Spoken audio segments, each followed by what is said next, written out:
What's up, everybody? Welcome to the Survivor Now podcast. And today we are blessed to have another amazing guest, a very strong guest. Okay. Like this is the person I need to talk to with my shoulder injury because he's a personal trainer and everything. He competed on the last season of Survivor Australia, Blood versus Water, lasted 39 days. So if it was the US version, he might have won the entire game. And he finished a very respectable 9th place and got booted out one of the most dramatic tribal councils of the entire season. He already knows I'll be asking about that later. Everybody, please welcome Jordan to the show. Jordan, how you doing, man? I'm good, mate. Thank you so much for having me. It's actually amazing speaking to guys from the US. That's obviously the home of Survivor, so it's always surreal speaking to you guys, and I'm glad to be here. Thank you for having me. I've spoken at this point, and I never thought it would get to this point. I've spoken to a lot of your fellow castaways, including someone you're very close with, your cousin Josh, that we'll be speaking about today. I hope you haven't heard anything bad about the show. I'm nervous. I'm still nervous talking to former castaways and stuff. You know, you still get those nerves. Nah, don't be nervous at all, mate. No, man, I've known, Josh. I've known him for a little while, actually, probably since I was born. So 30 years now. So I've known him for a while. I keep hearing, like I said, I've listened to some other interviews you've had, and I've read it also in your bios and stuff, that you guys are so close. You guys are pretty much like brothers, which I have some cousins that I hardly ever talk to. So I wanted to ask you guys, before we dive into everything here, Survivor related, what is your guys' relationship? Because we keep hearing you guys are super close. Josh and my relationship, he's my first cousin. So my mum is his mum's sister. So we're very lucky, very fortunate. There's actually 6 boys and we're all around the same age. So, you know, Survivor could have the pick of all 6 of us. Like we've all played rugby together. We've all traveled together. But Josh and myself, especially, you know, we've traveled the world together. We've been to Europe, Asia, everywhere. We've played in multiple teams together. We've had multiple wrestling matches at Christmas together. That doesn't surprise me because on the show, every time that JLP was like, all right, we need 2 guys coming up. As soon as I saw Josh, I knew Jordan was going up and vice versa. I knew you guys were facing off. Like, I remember that mud pit challenge. Like, that was one of my favorite moments of the season between you two, because that was fun to watch.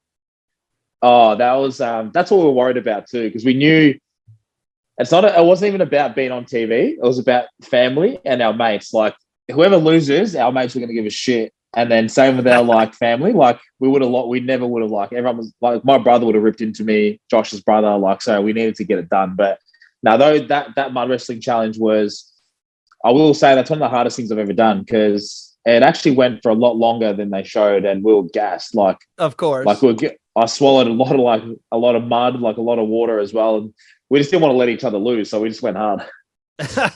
Did you guys talk, like, before you were going out there? Did you guys talk about, hey, if we get the chance to like face off in a challenge, we're going to do it? Well, because we've played sport together and we're very competitive, we just knew, like, we're like, oh, you know, if we go against each other, we just knew that we've been taught to sort of, you know, if you through sport, regardless if it's your teammate or not, we've just been taught to go 100%. So we knew that it was a possibility we'd be going against each other, and we also knew that, you know, if we had to, it's a gentleman's agreement, shake hands and rip into each other. Well, okay, so I have to bring this up, and this will come up a couple times. You know, the rivalry that went on between you two during the game, and the partnership as well. But I have to ask. I asked Josh the exact same question, and he gave me a very respectable, polite answer. I said, so who's more of the Survivor fan between the two of you? Because I'm also interested to hear how this all got started, how you guys were the 2 out of the 6 boys picked to go on the show. But who would you say is the more Survivor fan out of the 2 of you? In all honesty, I'd probably have to say Josh. You know, I really love Survivor. Like, I do love it. Josh he's got that analytical mindset though. So, like, with me, I watch Survivor. I can read people. I'm very social. I look at that aspect of the game. I'd probably say Josh might just pick me because he will look at the analytical side of the game. And, you know, you've seen Josh as a player. where I might skip through a few things just to watch certain things and do all that. And Josh will watch every little thing, like every 1%er. And I think that's what gets him just over the line. But no, I'm a huge Survivor fan. For me, the reason why I love Survivor, the American Survivor, any Survivor around the world is because it's not like other reality shows where you might be on you might be on bloody in a house or chilling out or something like that. Like you're in the trenches, like you're in the heat, you're in the cold, you're in the rain. And then you're on top of that, you got wild animals, you got people trying to stab you in the back. You've then got to do challenges, you're starving. So Survivor is just, I've respected Survivor and I love watching it because it takes a special person to do it. Like it's not just like, not anyone can do it. You got to have a certain mindset to do it. And I firmly believe that, like, you got to be willing to put yourself through through a bit of pain. It's a lot harder once you get out there, isn't it? Than everyone thinks. Oh, I want to say this. I want to say this like as clear as day. You know, everyone has done this. I guarantee it. Everybody's done this, including me. Every time I watch Survivor, I'm like, yeah, I can do that. I'll be able to do that. Oh, why don't they do this? Why don't they do that? Like I've done that. I'm guilty of that. I've done that for years. As soon as I got out there and we did our first challenge, I'm like, oh, this is all right. Not too bad. This is all right.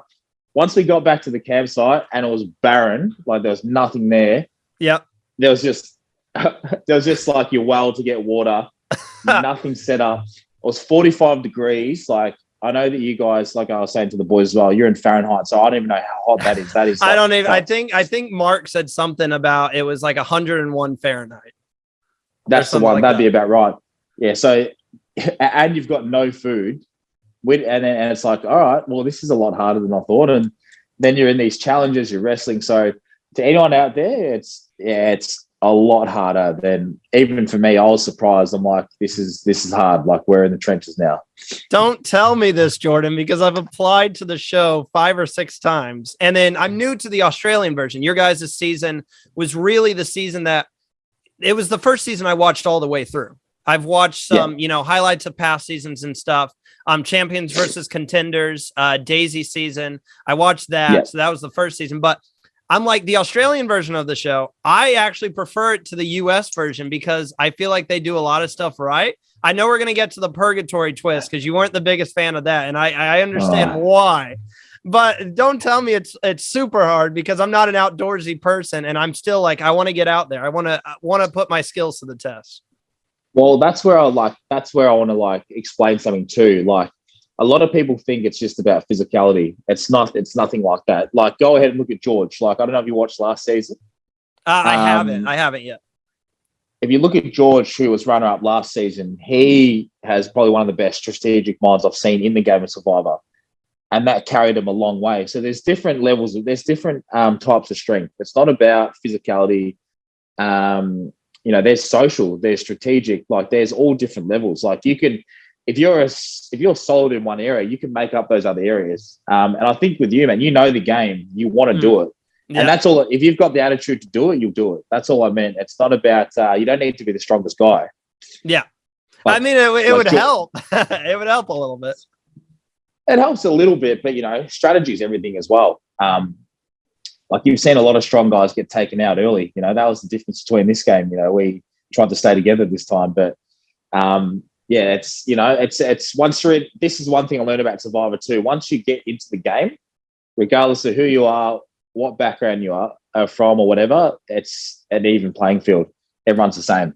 So I do want to, a little bit later here, I want to talk about that Big Guys Alliance that you were talking about. Really, that took place on Red 2.0 between, as you stated, some of the stronger guys on the tribe. But the last question I have before we get into the game is what was the process of getting cast onto the show? What was it like? Did they contact you first? Did they contact Josh? And then what was it like to kind of pick who was going to go out there together? So we were very fortunate, I think. I think there was a late withdrawal, like a very late withdrawal from. Oh, wow. And we, I don't think many people know this, but yeah, we were Josh and myself. I think I was actually I was at home, and then Josh called me sorry, mate. Josh No, called me. you're all He's good. like we're obviously Survivor fans, so I was like we love the show. Josh calls me out of nowhere and he's like, "Hey, mate, like, it was random." He's like, "Dude, do you want to go on Survivor?" And I was like, "What?" I was like, "What do you mean?" Like, literally just got back from work. I was chilling out at home. Josh goes, "Do you want to go on Survivor?" And I'm like, I don't even know what you're talking about. Like, are you joking or are you serious? He's like, "No, I'm dead serious." He's like, "There's a new season coming out. They need two of us." They've had a look at both of our Instagrams and they know we're both fans and all that sort of stuff. And, they asked who would want to go on. So they called Josh first. And then Josh said that, Jordan would be the best one to go on with me. And then, yeah, the rest is history. They called us. We then did a few interviews with producers. And then we had 6 days to get ready. Just 6 days. Wow. So Josh and myself, we had a 6-day turnaround, me and Josh. Wow. Have you applied to the show before?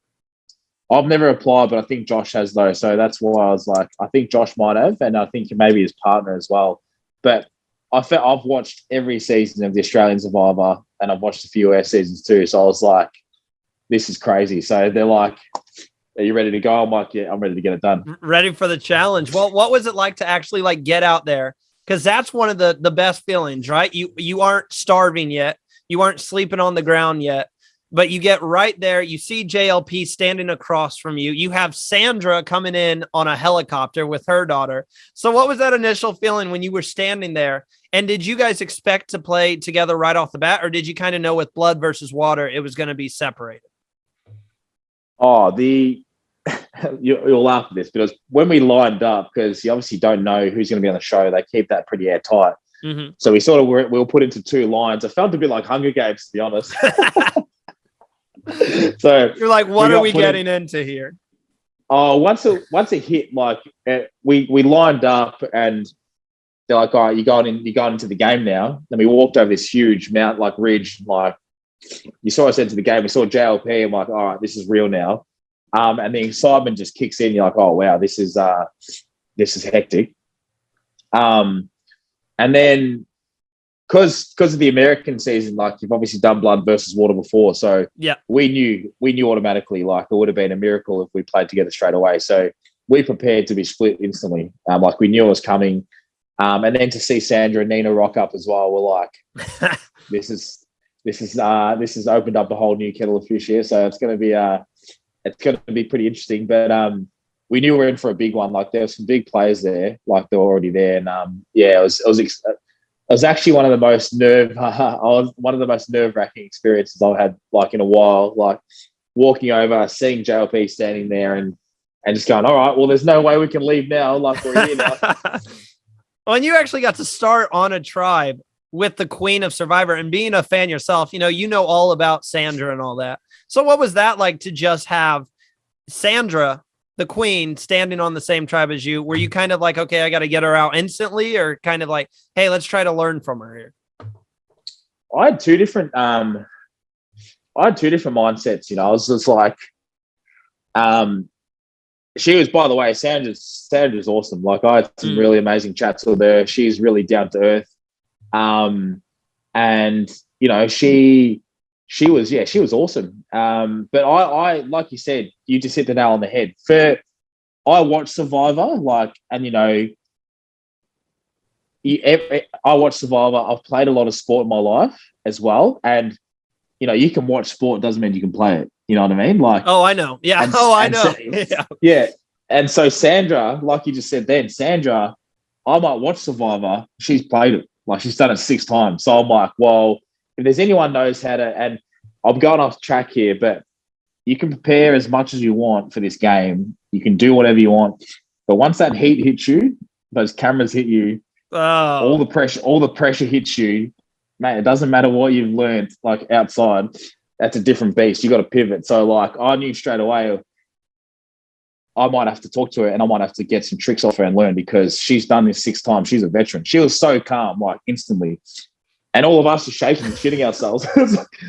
And Sandra's like, can you imagine playing 6 times? Like if I'd played 6 times and went back again, the confidence level's through the roof. Like she's years ahead of us. But obviously it puts a target on her back though. But Oh yeah. Well, see, you said this earlier when we were talking, that, I kind of look past the edit and, I know to do that. You got to look past the edit at sometimes because the edit can hurt some people. And I thought early on in the game, I'll just say, I thought the edit, you were one of the people that I thought was hurt from the edit. You and Josh, especially at the beginning, I thought the edit really wasn't focusing on, but we could see your relationship with Ben and Croc.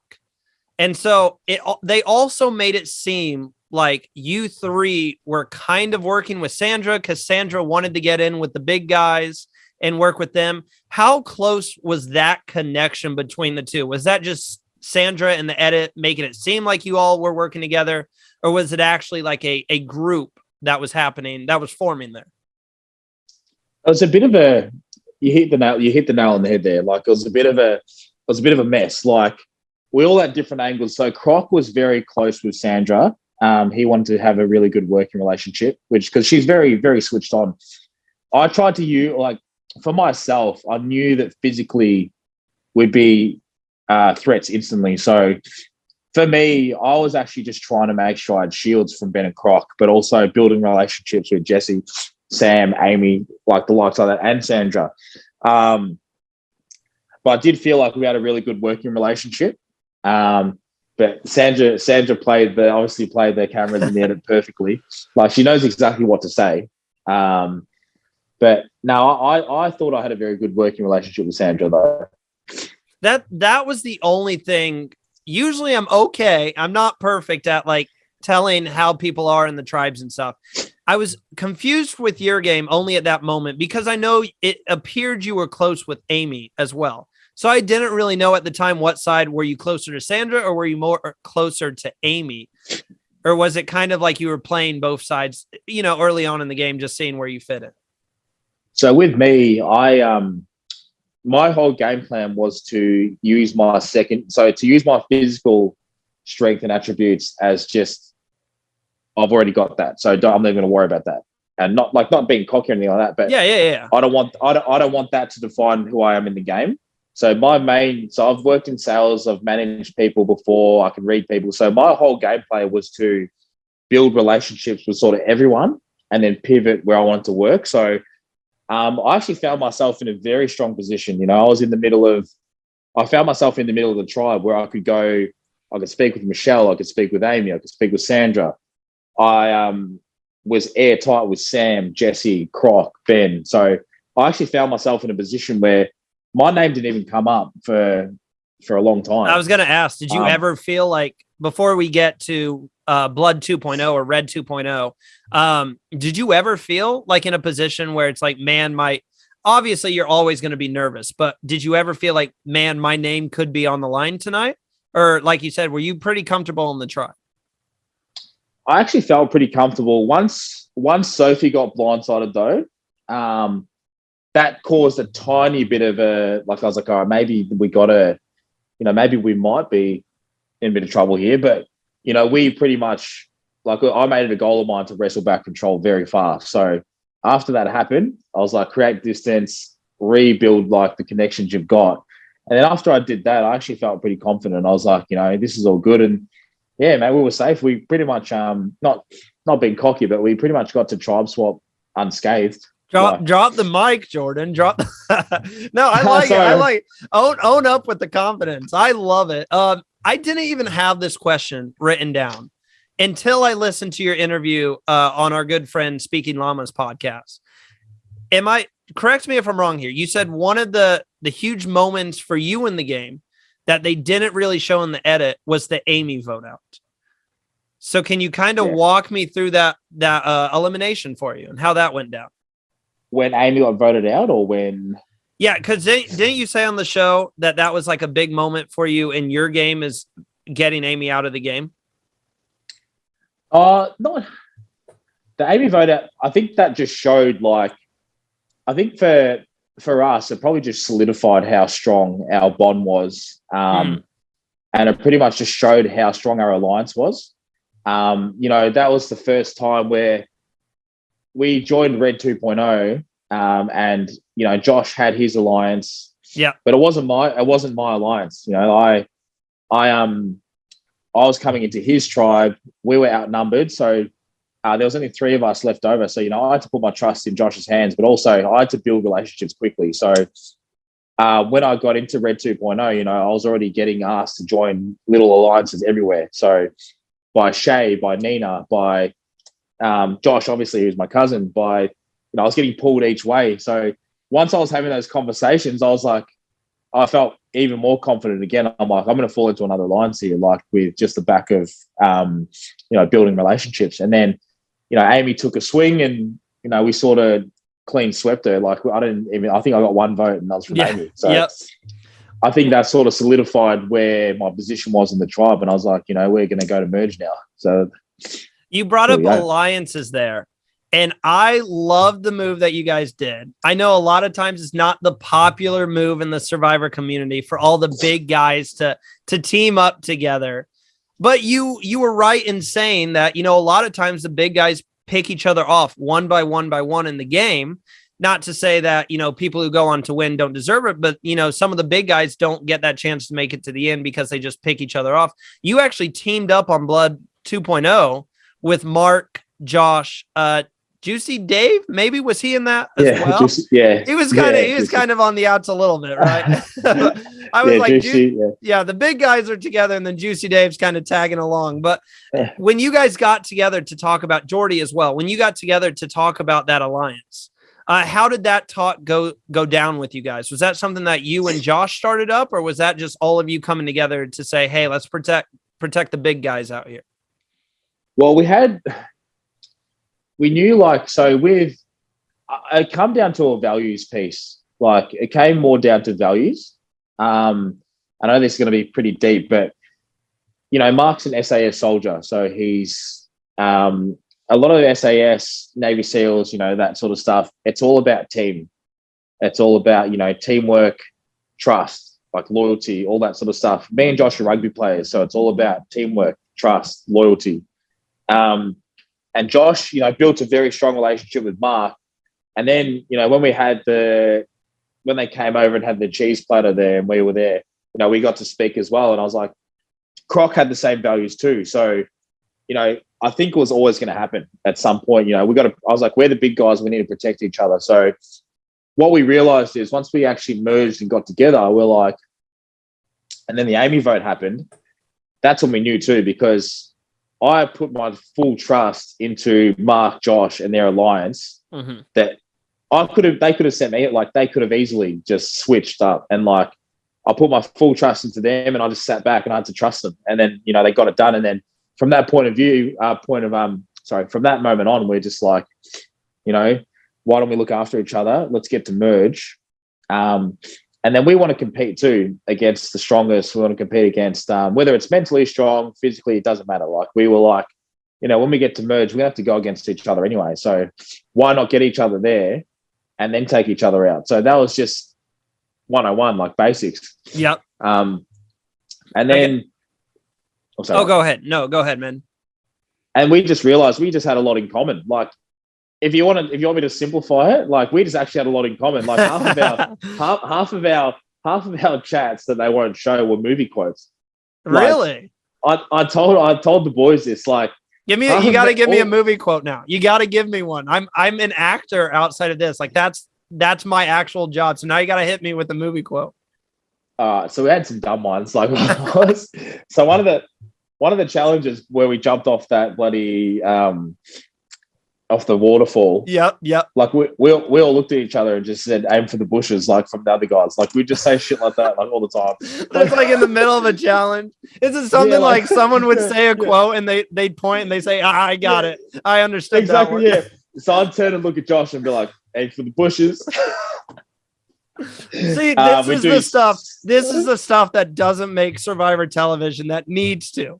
That would add so much content. It's there's a Survivor bonus game this season. If you can pick out every time one of the guys says a movie quote, you get some extra content or something. Oh, you'd have an awesome they'd have so much. Even Jordie, we did a good one with Jordie. It's off. I think the Wedding Crashers. Yeah, I think the Wedding Crashers one. You're picking great movies here, man. We had the Batman stuff this season, and well, Jordie did something, and I was like, "What an idiot! What a loser!"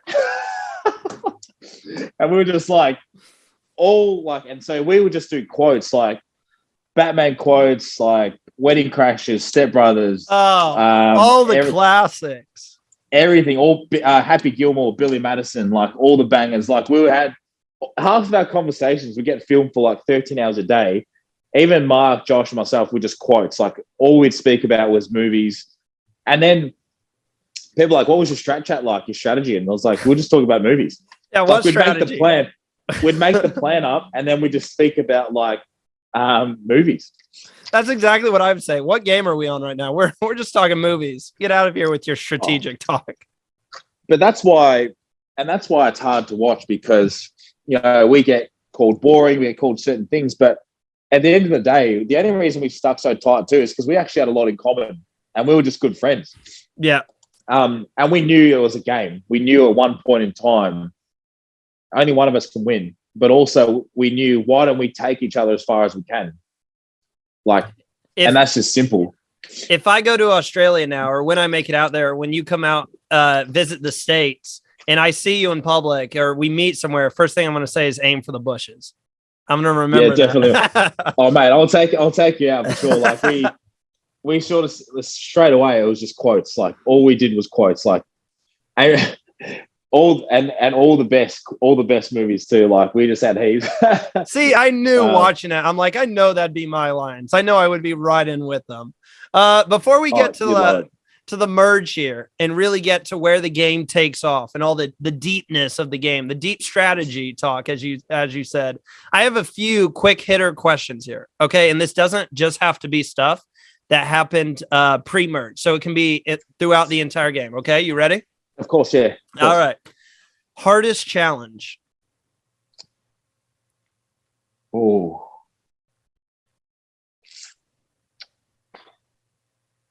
that's a hard one, actually. Probably in terms of just probably definitely the swim to the cargo net. Really? I thought you were going to say sandbags. Nah, that was actually probably one of the easiest ones. Not easy, but yeah. There was not really much thinking involved, and like that's a lot of. For me, it wasn't too bad. Like not being a dick, but that we did a lot of that stuff for. Yeah. So like, you're like, I'm used to that. We did a lot of that stuff for preseason. So like for rugby. So like for me and Croc, it was just a matter of, all right, we've got a certain amount of sandbags to get done. Just lock in and do it. With the cargo net, the swimming part, you're already gassed, so your whole body was wrecked, and then you had to climb like a 7-meter cargo net. So you're already cooked, and then you got to try and climb. Like that was horrible. And we did it twice. They only showed it that we did it once. We did it twice. Oh no, yeah. How was that? What was it like facing Croc? Because I know Josh told me when I talked to him that during your guys' rugby days, you actually saw Croc walk by, and you're like, "Is that Michael Crocker?" So how was that like to actually compete against him? So we had a funny story. So like Josh and myself, like, because you don't meet any of the contestants, you don't really know who's going on. They keep that airtight for good reason. So when we were lining up to go into the show, we obviously knew Mark might be going on. So like, all right, so Mark, he's a very big threat. So, he's going to be a problem. So we're like, all right, it's only Mark then. We didn't really see anyone else. And then see this guy with a beard walk past. And I don't think many people knew who he was, but we knew who he was. Like, it's like, do you watch NFL or anything, man? Or I do. I'm a Rams fan. Well, it's like, well, not Rams, but it's like the style of play he was. It's like a Ray Lewis or something walking past. Like, yeah. Well, I thought for a second, I thought you were about to say not Rams. Like I'm talking soccer. I'm like, okay, I get that too. But I'm like, I don't know anyone in soccer like Croc in terms of size. Like NFL. Yeah, he's like a hard hitting, like enforcer style player too. So it's not like he's not just like he's like the pinnacle of like. Woo. He used to hit people. He's hard. He's one of those people that bigger once you see them in person, isn't it? He's just someone that everyone knows. If he's on the field, you're going to get hit pretty hard by him. So it's like, like a Ray Lewis, he used to smash people. So it's like, no, I get exactly what you're saying. Yeah. So we saw him walk past, and we both looked at each other, and we saw his beard. And we looked, I'm like, bro, that's Michael Crocker. And we just started laughing like, shit, that's a huge problem. Like, one of us is going to have to wrestle him. And then No, you leave it to Mark. Because me and Josh. Oh, but I was actually for us, we're excited at the challenge, because it's a win. It's a win-win. You obviously, if you get smashed by him, it was expected. But if you get a win, but if you get a win on him, So the team I go for in Australia, he used to play for, so he's won a championship with them. Oh wow! To see him, he was like an idol. You still play rugby nowadays? I'm trying to decide if I play this year, mate. I'm getting a bit old now. No, you're still fine. And then another one of a couple more of these like rapid fire questions. You went on a couple of rewards this year. Best reward? Ooh. I missed the KFC, so that sucks. Best rewards definitely the nachos, I think. Okay. Definitely the nachos. Probably just because there was a lot of it, and it was hard to get through, and I was just starving. But also I got to see a video from home as well. One person that didn't make the merge that you wish made it? Croc. Okay. See, that one is what I was expecting. And I forgot the movie one had the nachos. So I was like, I'm shocked he didn't say the movie, but I forgot it was the same thing. All right. Well, if Croc, just a small backstory, if Croc made it to merge, it probably would have changed the whole dynamic and the whole game. Really? Okay. See, now you got to go. Now you have to go deep into it. You have to go deep into it now. It just would have put us on. Because we were obviously very, very tight with Chrissy. So it would have just given us a bit more power to deal with two idols, if that makes sense. Yes. Once Mark and it would have given us 4 to go against those two, instead of just having me and Josh, who were sort of snookered if we made the wrong decision. So I think Croc was very similar to us as well. So I think having Croc with us would have changed the whole thing. I think the battle lines would have been drawn a bit earlier, but the game would have been a bit savage if we had Croc as well. Okay. Well, let's go ahead and get to the merge then. Walk me through, because we talked earlier, when you first get on the game of Survivor, that surreal moment of seeing JLP on the opposite side. And then we get to the merge. What's it like to make the merge? And not only do you make it, in a normal season, yay, I've made the merge, but you've made it with your cousin. Both of you guys made it there. So what was going through your mind entering the merge? Where was your gameplay at that point? Oh, it was unbelievable. So, obviously every person who's played Survivor obviously wants to win. That's the ultimate goal. But underneath winning is merge. I don't know. I think everyone would say that. I think underneath winning Survivor, merge is one of the pinnacles as well. And like you just said, then to make it with my cousin was unbelievable. We've been through a lot together. We've done so much together, and just looking at each other, we gave each other a massive hug, and I was like, mate, this is unbelievable. We've made it to merge together, and the position we were in when we got to merge, we were super confident. I was like, at that point in time, I'm like, I don't know how we're not going to get to top 6 with how strong our alliance is here. That's what we were both thinking. It's like, at that point in time, we entered merge with, Mark, Sam, Jordie, Dave, myself, Josh, Nina. I think Nina just went, didn't she? Yes. Yep. Right before merge. She was a huge loss too, Nina. She was huge for our game, especially me and Josh. She was huge, which we can get into later, but she was huge. And Chrissy. So we actually went in with a very strong alliance. And because we had Jordie, we're like, we're going to get Jesse automatically as well. And we're going to get Chrissy. So we were like, we're in control here. This is just, how's this happened? It kind of turned into, it was really interesting to watch, because it turned into kind of these pairs. And this is where blood versus water comes really into the game. It was like a pair showdown, but you guys were all working together. It was you and Josh, Jordie and Jesse, and then Mark and Sam. And it was kind of just who's going to make the first move to take out one of the other pairs. Well, that was the thing too, because we were pretty calculated a lot of people will think that we were boring, but we dispatched of like 10 players. Like that's a solid alliance. Like if you look at the numbers, to hold your nerve in an alliance like that and actually get rid of people. We sorry man, I'll go back to the question. Oh no, you're all good. We spit fire on the show. It's all over the place. Well, the way that we saw it was like, we're a very strong alliance, very strong couples together.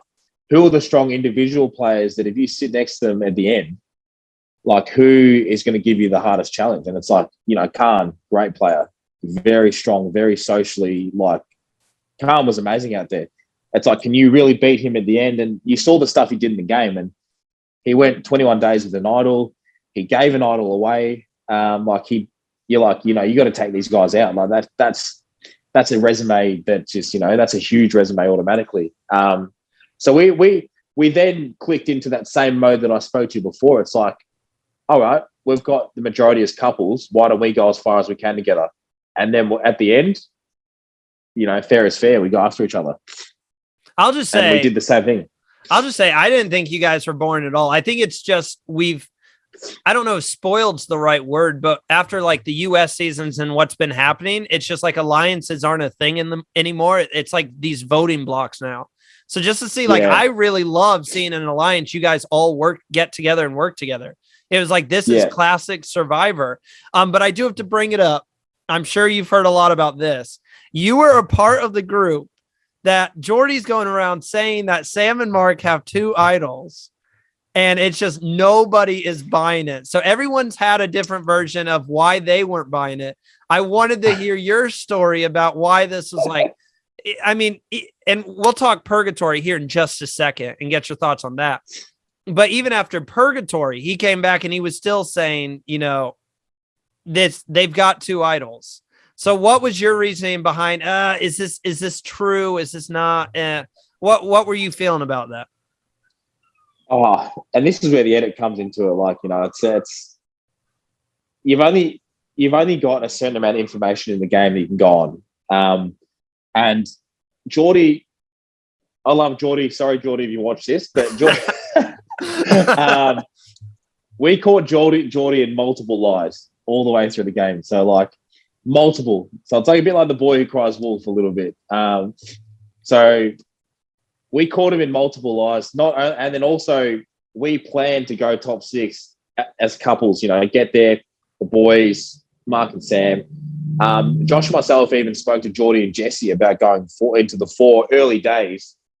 And Jordie's the one that tried to crack that by going after Josh. So once Jordie went after Josh and we had that nerve-wracking night where we had to trust Mark and Sam to swing with us, he lost all trust from us instantly. So that's why I know that's from me and Josh's point of view. Like, I'm not sure the other guys didn't believe him, but we had a lot of lies from Jordie. Then he tried to do that.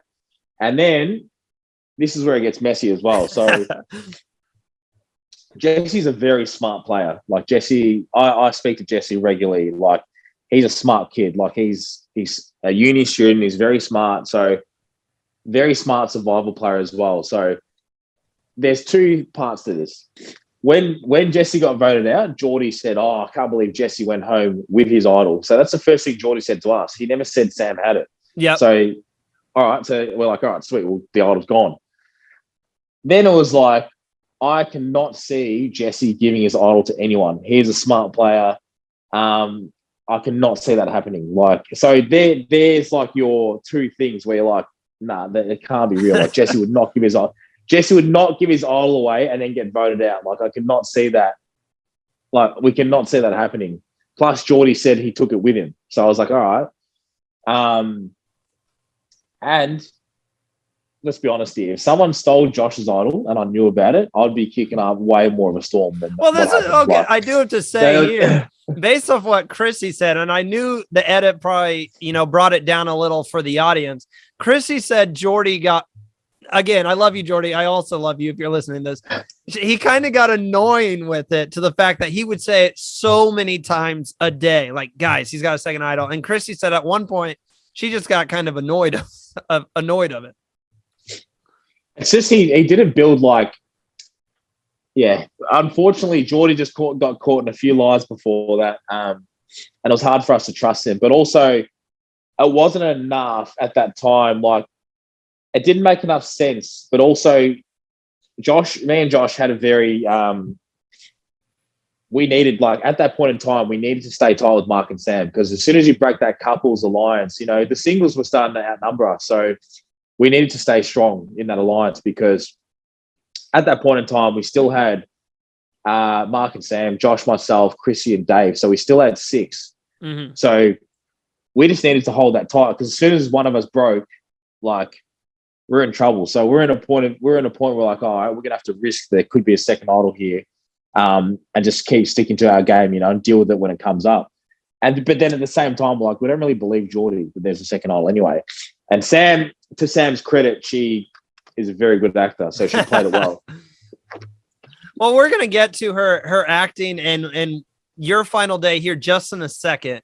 But I do have to say, the next question I had up is I was going to ask you about your immunity win, but I think instead I'm just going to congratulate you on that tough challenge where you held the stick over your head, because it looked like you were going to lose. Like, you were shaking a lot, and you pulled it out. You toughed it out. So instead, I want to ask you about the purgatory twist, because I heard your comments on it. And from an audience standpoint, I loved it. It was amazing, and it changed the game. But I'll let you tell our audience how you feel, but I also see your side from a sports perspective. So what do you think about these purgatory type twists where, like, people get eliminated and then come back in? Oh, it's, you know, from an audience point of view, I get it's awesome for you guys. You know, it shakes things up. For us, mentally, it's terrible, because it's like, in the game, you're so invested. You're that close to $500,000. You're also, the amount of work it takes mentally, physically, to get people out of the game is huge. Like, it's after every tribal council, when someone goes, it's like a weight lifted off your shoulders. And then it's like, all right, you get a little bit of, like, relief. And it's like, all right, now I've got another 6 people to go. So it's like, you're sort of ticking off that list. So for us to do, I knew I had to beat Jordie to get him out. So that took a lot of energy to have my, like, you know what I mean? That took a lot of energy. Jordie was on a roll. He was dominating. If he got to the end, you know, he would have been hard to beat. So it's like, this win was huge to get him out. So we got him out. Shay was also a beast, like, in challenges, you know, and to get these guys out, it took a lot of energy. So we got to that final 6, and then we knew that they were purgatory, and all of us were actually exhausted. And then to hear that, we had a feeling, like, in Survivor, the Survivor gods, Survivor history, we're like, yeah, maybe 1 will come back, maybe 2. But then we heard 3 were coming back. It's a pretty hard pill to swallow when you're in the top 6 and you're going to go straight back to 9, like, after doing all that work, you know, being tired, starving, like, everything. I don't think people fully understand how much goes. And I mean, I didn't when I first was getting into the show, like you say, how much effort goes into getting someone out. They're like, oh, what's the problem? You know, just vote them out again. Well, it's never that easy when someone comes back in just to turn around and vote them out again. Oh, it's huge. Well, you're running on fumes. Like, your body's depleted, your mind is running off nothing. You're 10% lighter. So to beat someone like Jordie and for Jordie to perform, you know, you've got to empty everything you have into that challenge, and that can take days to recover after that. It's like a team not making the playoffs, and then they're just like, well, we're going to throw 2 teams back into the fold. You know, just because of this twist. If you're looking at the sports side of things, which is where I love the comments you made, because if you are, like, a fan of sports, you can look at it that way. Oh, it's like demolishing a team and then celebrating, yeah. and then all of a sudden them go, no, that win doesn't count. You know, you guys are going to play again. How long? Imagine how long is a rugby game? 80 minutes. 80 minutes. Could you imagine playing 80 minutes and then they're like, okay, that was just a warm-up. You're going to play this team again. Exactly. That's exactly what it was like. But this is where people don't get it either. You know, there's $500,000 there. Like, you know, you bring in 3 people back, you then got to go back and get them out. But those 3 people coming back can shift the whole game. Like, it was just, like I said, it's part of the game. It is what it is. I'm like, I think more the double thing was what got me. Like, I don't complain about stuff like this, but I think getting saved and then having an advantage. I think the two things is what got me the most. Before we get to that advantage, which I was very sad to see you go in this situation, let's just say, theoretically speaking, and you don't have to name anyone here, but take who you thought was the weakest player in the game. Let's say they're sitting in the final three with Jordie and KJ, two people who came back from purgatory. Would you vote for someone, no matter how good their game is, who came back from purgatory, or would you vote for that person who was in, even if they had a weak game, they were in the game the entire time? There's two things I look at it, like regardless if they come back from purgatory or not, it's just the way the game goes. I'll still judge them as a player. I'm not going to judge them as someone who's come back from purgatory. I was more frustrated at how I went, but that's the game as well. So I'm not going to be here and sook about it. Like, it is what it is. I definitely if they come back from purgatory, they're still in the game, and Survivor too. There's another thing in Survivor, Survivor luck. They got this, Survivor. A lot of people are like, what's the best way to play? And it's like, there is no way to play it. You need luck. You can prepare all you want to, but once you get out there, whole different experience. Yeah. Look at the Survivor luck. The Survivor. Oh, sorry, mate. Oh, no, you're good. You lagged for just a minute, so I thought you weren't talking. No, you're good. No, I definitely would have voted for, at the end of the day, when you're in that seat voting, you vote for the best player. And that's what I wanted to get across as well to the audience. Gameplay, boring, whatever. It's like, unfortunately, the harsh reality is we're the ones voting for each other in there. So it's like, it doesn't matter. All that matters is who's got your back in there and who's going to vote for you in there. I know sometimes it might come across as you might be boring, but at the end of the day, those jury members are going to vote for me. They're going to decide my fate. The audience is important for the show, but it'd be a whole different thing if the audience was voting for who won the money. But I get exactly what you're saying. You know what I mean, isn't it? If the audience was voting for who's going to win, but that's why when people like you guys were boring, it's like, well, our job's to get to the end. And then, yeah, we don't care. Our job is to get, our job is to, unfortunately, I've had some really good messages and all that sort of stuff as well, which is amazing. I'm proud of what I did in there, but at the end of the day, they're going to decide my fate. So it's like, you just need to get to that seat. That's the one thing I learned. You just got to get to that seat. And if you're in three of those chairs and you're in with a chance, you know what I mean? Jordan, I agree with all the points you put across, especially earlier. You said, hey, I love the message you gave at the end of that one podcast where you basically said, hey, if you're judging people, which we know the Survivor community, they can be great at times, but they can also be very harsh towards players at times. Get out there and play the game and see how you do when you're starving. And like you said, your mind is on 10% mode and everything. Exactly. Oh, mate, it's that's the thing. It's like, if you got time to judge people that are having a crack or anything like that, you got too much time. So and also but also, it is who people are as well. As players, you just got to make sure you ignore it, because I actually, I don't read into it too much. But what I do read is some of the really beautiful comments that people have left me, some of the really nice people and guys like yourself, that watch the show and understand what it's like out there. They're the people that I chat to and listen to in terms of user 3055, whatever. Who's got 2 followers and wants to say something. It's like, mate, I don't care about that. All I care about is the people that are, the important people.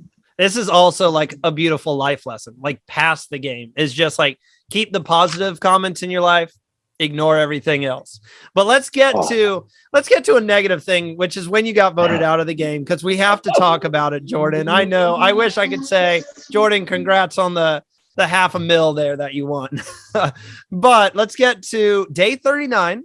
I mean, you lasted an entire US season, so that is 9th place, very respectable, but you went out in a dramatic way. And that was when KJ used that game altering twist that you brought up earlier and sent Josh, Mark, and I always forget the third person that got sent out. It was Josh, Mark, and Chrissy. Yes. Leaving you, Sam, Dave, KJ, Shay, and Jordie. In this moment, I was confused. Now, we might not have seen it because tribal councils last way longer than anyone thinks. You know, we get to see like 10 minutes of it. Did you ever think, hey, I need to throw Sam under the bus, or maybe, you know, throw Dave under the bus or something? Or did you think when that tribal council started and, you know, you lost your cousin, did you think, hey, I'm in a pretty good position still? There's a couple of things that went through my mind. You know, we had a plan, but once they asked them to leave, there was a couple of things. It's like, shit. Once Josh left, I was like, all right, I might be in trouble here, because, you know, there was only three of us. We weren't sure where Dave was. You know, we had an idea of where he was, but he was a floater at that time. So he was a swing boat. So I was like, all right, we could be in trouble here. But at that point in time, I thought they would go for Sam. So I thought I might be all right. But I also thought it was going to be a 3-3. So, yeah. But there's another thing as well. So me and Josh speak about it. We both didn't think to pass the necklace to each other. So, you know, Josh had the immunity necklace. So we were, like I said, we were so cooked. That would have been a move. I was like, oh, that would have been big. We didn't think though. And I'm like, oh no. Once he left, I was like, shit, we both should have given me the necklace. What would KJ have done? Would she have been like, no, never mind, I changed my mind. Jordie, you go. Or no, Jordan, I think sorry. it would have been done by, I think it would have been done by then. I don't know if you could, but I'm pretty sure you can pass each other the necklace at that point in time. I'm pretty sure you can. It's in the rules. Yeah. It wasn't until so they didn't show everything that happened, but it wasn't until all the back and forth started going. So I did turn to Dave because we did have a plan to work with Chrissy, Dave, and Josh. Like, we just needed Jordie gone. So we needed Jordie gone because, you know, if you sit next to Jordie at the end, he battled pretty hard. He did some really great things, you know, and he had some swing on the jury as well. So Jordie was always going to be hard to beat. So we just needed to get him out of there.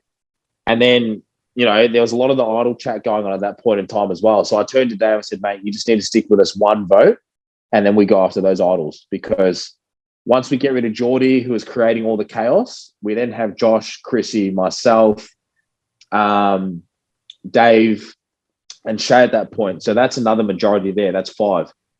You know, and then we still have the trust of Mark and Sam. So that's when we can pull off a blindside. And so we needed Dave to hold his nerve, stay with us, and then the very next vote, we were looking to go for Mark. Were you truly shocked when you got voted out, or were you at that moment still, you know, what was the feeling at that point? Because we talked about how you felt entering tribal and once they got sent away, but when you saw you were the one going home, did that kind of come across as a shock? Didn't expect that to happen whatsoever?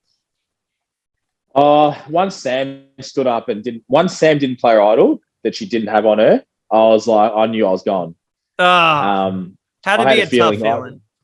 I had a feeling, so I knew I was like, I'm in trouble here. It was an interesting feeling, you know. It was like, I'm very competitive, so it was hard to swallow, but at the same time, my body was breaking down. Like, I was at a point where I was nearly there though. Like, I was only 7 days away, like 6 days away, whatever it was. So it was very hard to take. But also, you know, if you're going to give something, if you're going to give it out, you got to take it. So that's just how I've been raised. So what was the leaving emotion? Because it's cool on one hand, like you said, making it to the show, making it to the merge, winning. There's a few Survivor milestones, and it's a sad one, but getting your torf snuffed is still like a very cool Survivor moment. So after that moment, when you were walking away, was it anger? Was it frustration? Was it, you know, kind of sadness? What was the emotion once you finally realized your Survivor journey was over?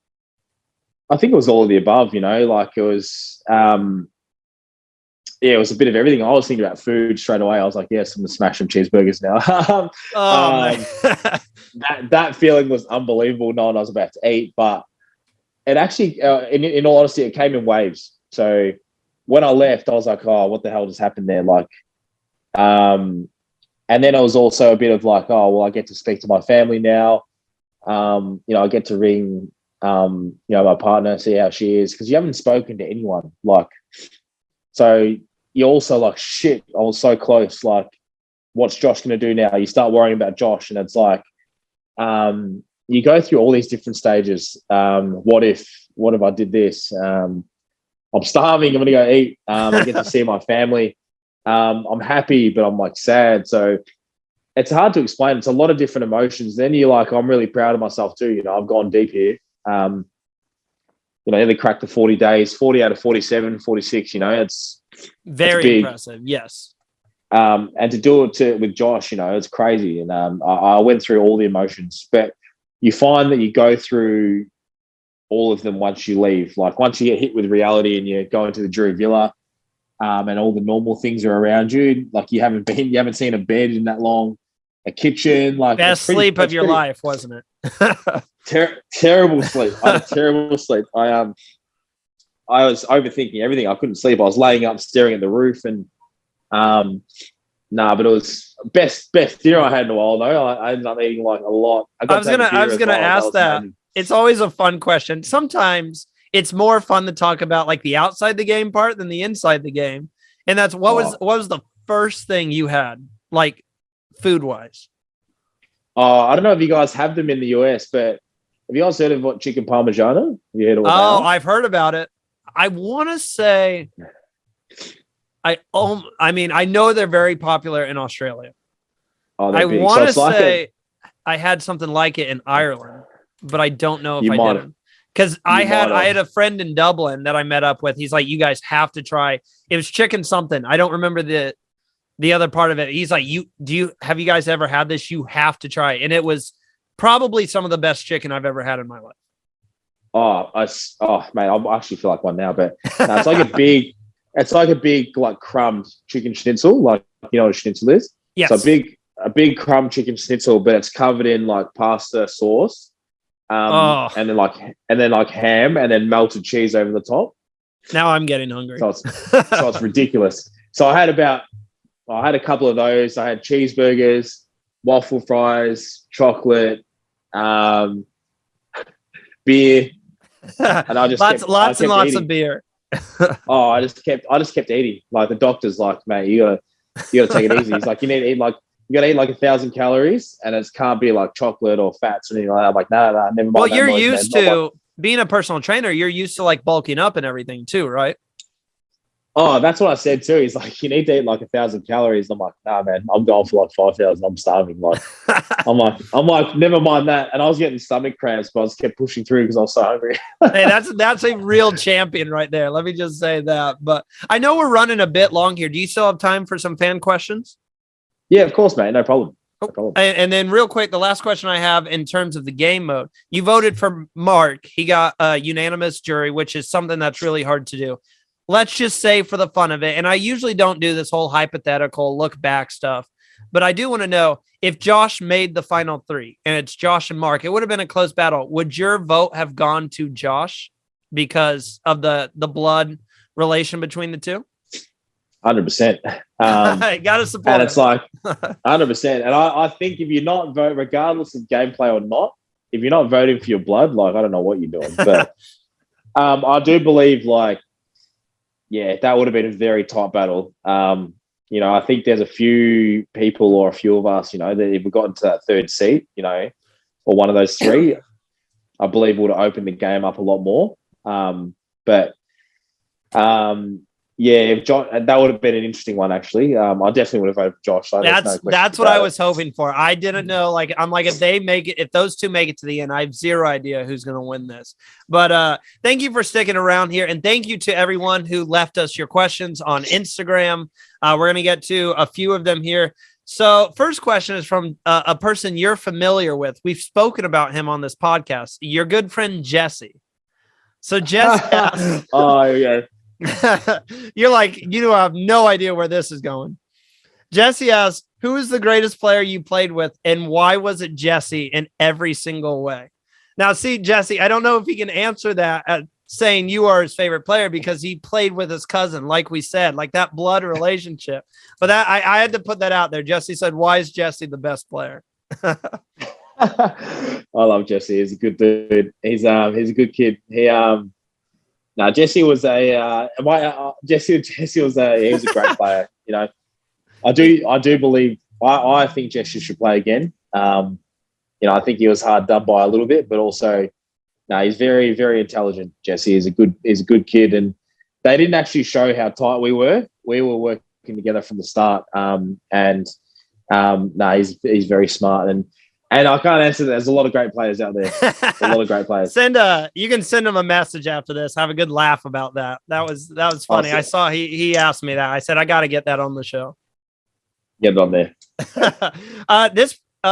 This guy, big fan of the podcast and everything, and he actually said he's met you in real life. Says you're an amazing guy. His name's Chris, and he asked, which player from a previous season, now you can do Survivor Australia or US, whichever you'd like, did you play most like during the season?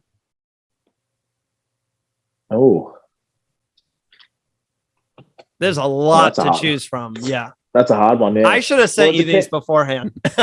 That's all right. It's hard because of the edit, because it wouldn't really show. I'd say my personality type's a lot like Luke. I don't know if you know Luke Toki. Yeah, you're talking the jungle. It's not Jungle King. Is it Jungle King? Yeah. Yeah, I watched King of the Jungle on Luke. Yep. Well, I'm more of just like a fun, you know, I stuff around a little bit, you know, but, you know, I can have a bit of a laugh and all that sort of stuff. Who else is there? Yeah, pretty much like that, I reckon. Yeah, I am like, love the show. I'm a super fan, but my memory is like after like, I forget seasons after like 3 more come through. I'm just like, can't remember. It's like out the door. That's all right, man. I'm the same, man. Don't worry. This one comes from Kiwi. When are we going to see you back out on the rugby field in black and green, you scucks? I had to look up that word first. Who wrote that? Kiwi. Shit. So Kiwi, I had to look it up because I've never heard of that term. So I'm like, okay, I'm not saying this if it's like, you know, something inappropriate. So I had to look it up, and I'm like, I'll get it out there. That's my rugby club. So I haven't decided I'm playing this year. So we'll see. See how the body feels in the next couple of weeks, and I might make a decision then.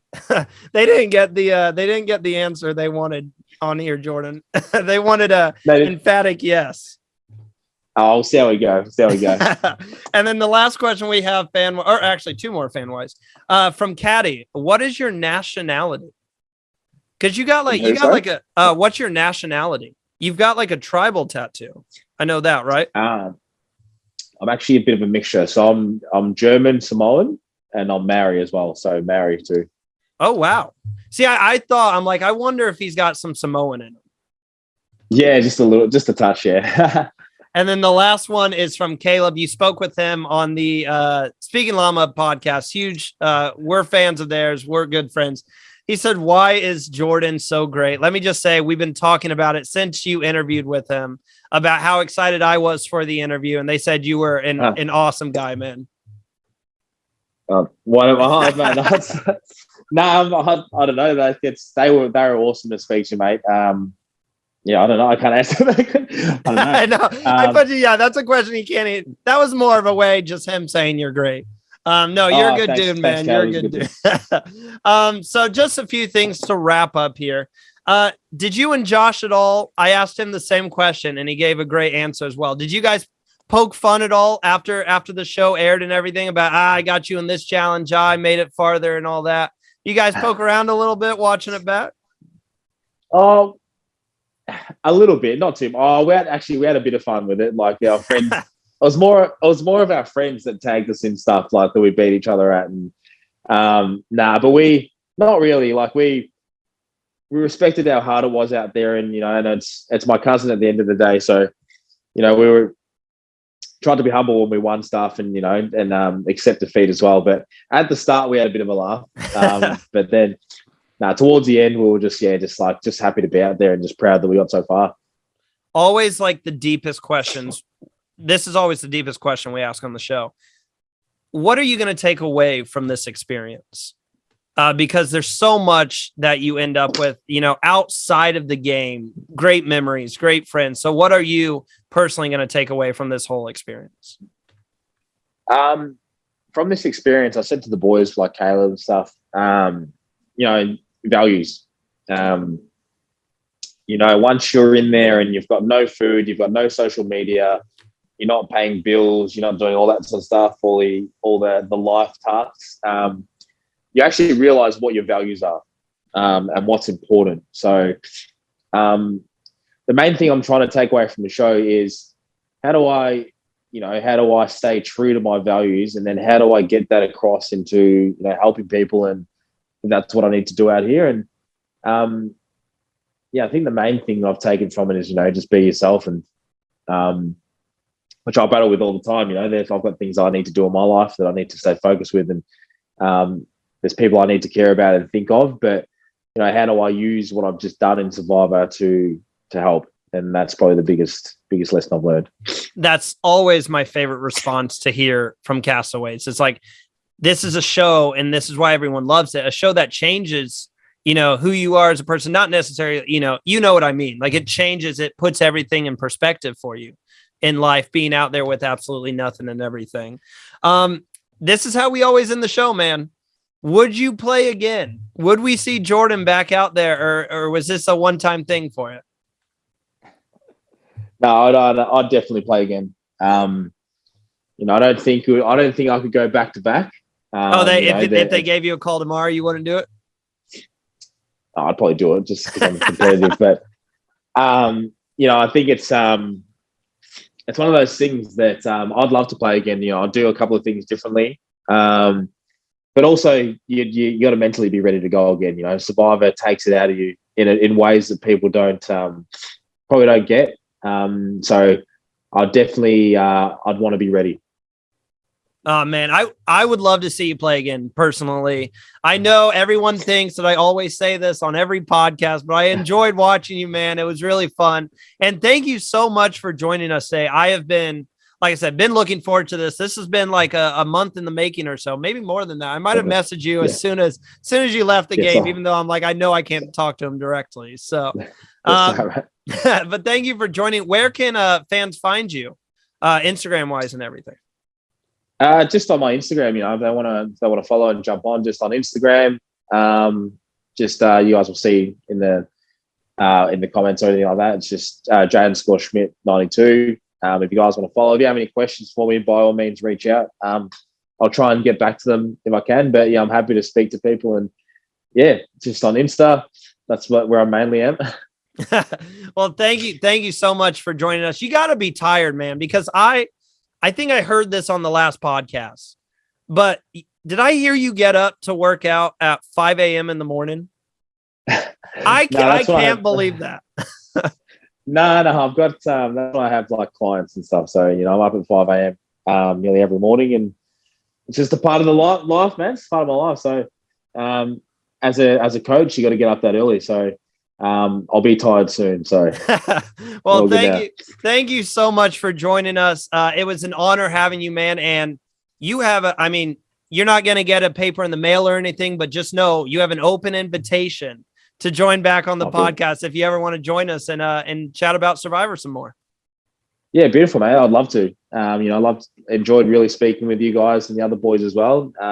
And that's been good to get my point across, and also to have a chat with some really good fans. So, mate, thank you for having me. And if you have any questions for me outside of the podcast, feel free to reach out whenever.